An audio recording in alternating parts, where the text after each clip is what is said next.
I'm Corina Logan, and I am a research associate at UCSB.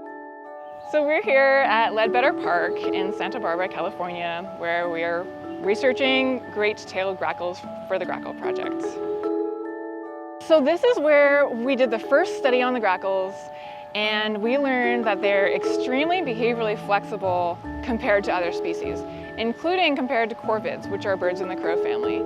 When we started the project, there was this Mexican restaurant across from the Andre Clark Bird Refuge that was one of their main hotspots. I talked to the owner and he told me that they ate the chips and salsa and drank the tequila at the outdoor cafe.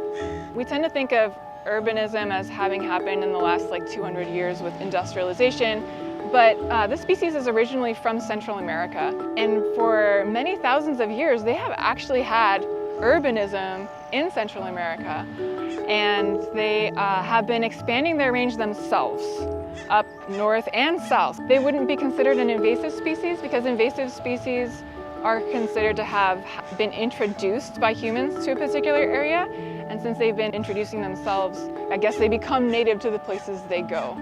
They were in Texas in the 1880s, and now they're all the way up into Vancouver, BC. That's a huge range expansion for such a short period of time, and the hypothesis is that it requires behavioral flexibility to adapt to all these changes with your behavior to be able to move.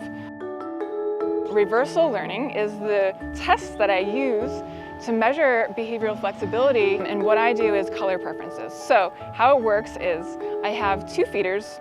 One is dark gray and one is light gray. And the birds have to learn that the dark gray feeder will always give them a food reward, and the light gray feeder will never give them a food reward.